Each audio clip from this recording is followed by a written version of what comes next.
Smartmatic in April. The company remains in the running for the repair of existing PCOS machines as well as the supply of new ones for the 2016 elections. Joining us in the studio is Smartmatic Chairman Lord Malloch-Brown. That's Mark Malloch-Brown, Lord to me, who was also former Deputy Secretary General of the United Nations and also part of Gordon Brown's cabinet at some point.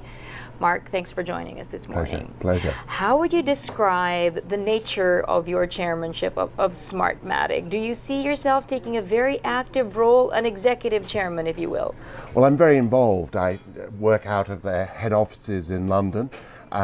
It's a company that I believe very profoundly in. I've devoted pretty much all of my career to working on the promotion of democracy and elections. I was an advisor here in the 1980s to Cory Aquino. And so for me, this is a wonderful company which is all about building trust and confidence and security in election results in many parts of the world which have managed to adopt democracy but have real difficulty in securing the vote in a way that citizens have confidence in the results. All right, a columnist at a well-known newspaper has referred to Smartmatic as a formerly Venezuelan company that is now a UK company, apart from the fact that you're British. Is that a pretty accurate description? It was never a Venezuelan company. It started in Florida. It was a reaction to this famous hanging Chads case between Gore and Bush, when a couple of young Latin Americans who happened to be Venezuelans said, gosh, we could do better than that, and developed the software and technologies that became Smartmatic.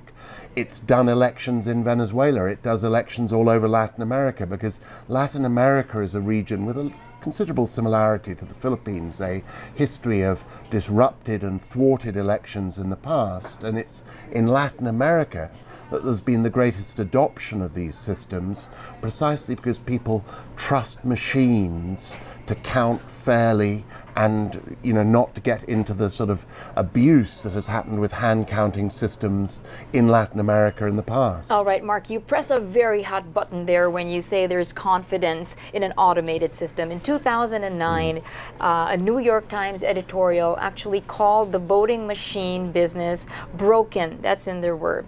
So much so that a 150-year-old U.S. company, Diebold, was allegedly involved in the rigging of the 2004 elections. Why would you want to be in an industry like this? Well, look, I worked here in the 1986 election when it took, extraordinary sort of voter protection through civil society organizations to make sure that Filipinos' votes counted. And in fact, that election, there never was a final count because there'd been so much manipulation of the ballots. And for elections going long after that, this same 30-day plus period where lives were lost, there was a lot of skullduggery around counting. These are the problems with manual elections. Automated elections have every kind of digital audit and digital key to them to make sure they're secure. There's a full audit trail in the case of the Philippines, something like 100 appeals since you've had electronic elections, and each one of those appeals, I'm talking 2008-9 onwards, has proved that the electronic count was right. I think there is in the Philippines, as there are in many places, people who've either lost or people who would prefer to go back to a system where there could be a degree of manipulation of the result. But all the voter surveys, and I trust Veritas, who were very involved back in 1986 in making sure there was a fair vote then. Veritas have just done a survey which shows overwhelmingly ordinary Filipinos by a 75% plus margin, and the teachers who actually conduct the elections by an 85% plus margin prefer automation to manual because they have greater confidence in it. All right, Mark's the Smartmatic website itself highlights the theme, and I quote, because transparency is key in electoral integrity.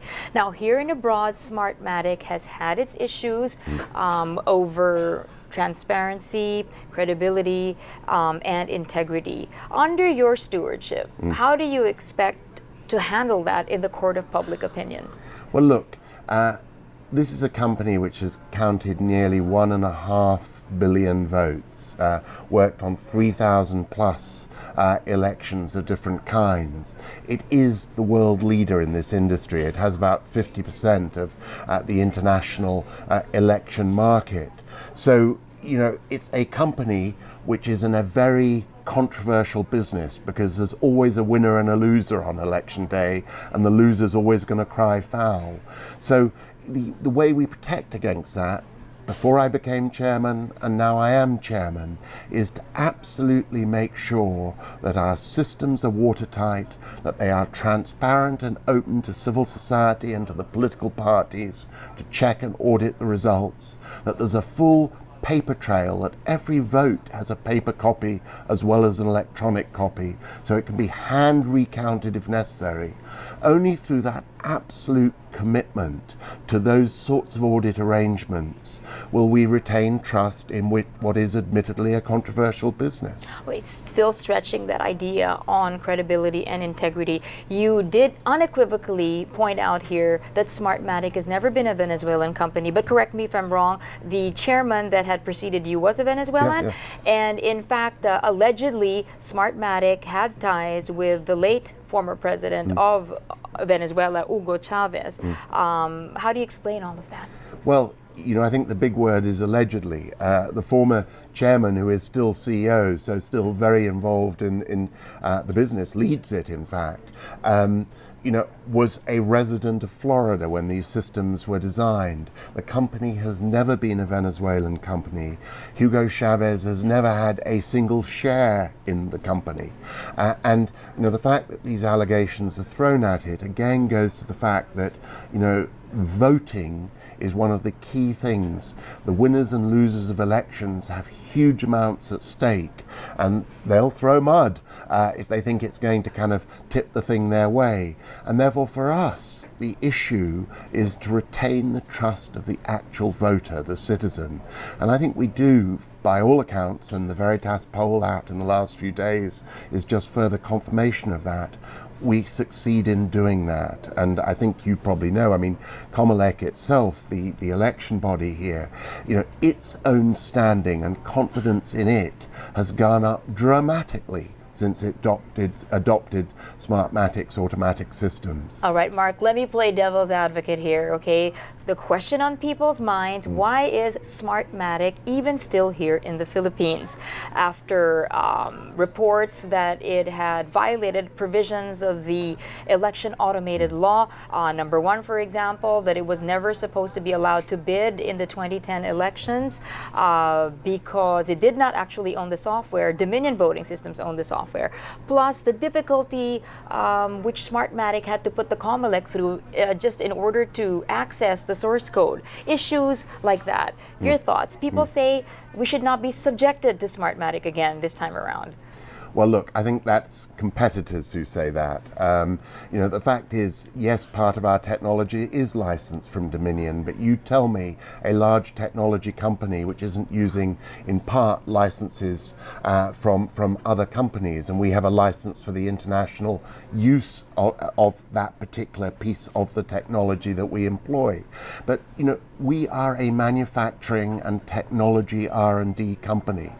We have hundreds of people who are doing R&D and hundreds more involved in manufacture. These are our systems, and you know, the fact is we are proud of the way we've transformed election performance in the Philippines. So Mark, let me just cut in there and ask you, the license issued by Dominion for you to use their proprietary software, that is a live license, it's an active license. It has not been revoked. No. Okay, No. all right. Go ahead, yeah. No, so listen, I mean, I think the point that one constantly comes back to is, you know, I knew this country when elections took weeks and when people didn't necessarily believe the result was an honest one. I stood out in 1986 outside the election headquarters watching the Comelec vote then, when young Marcos loyalists came out and wept in front of the high altar of Basilan Church and said, you know, we were forced to miscount the vote. The Philippines has a history where this has happened. When the election of President Aquino, The result didn't take weeks, lives were not lost, it took hours, and the result was credibly accepted by the country. And I think that transformation, where a political establishment that was used to the vote's just the beginning, not the end of the bargaining process as to who's president, has had difficulty accepting that this thing has been stripped away from them, that now it really is one man, one woman, one vote. And the Philippines should be very proud in that sense of having the most advanced election system in Asia. All right, the COMELEC had earlier disqualified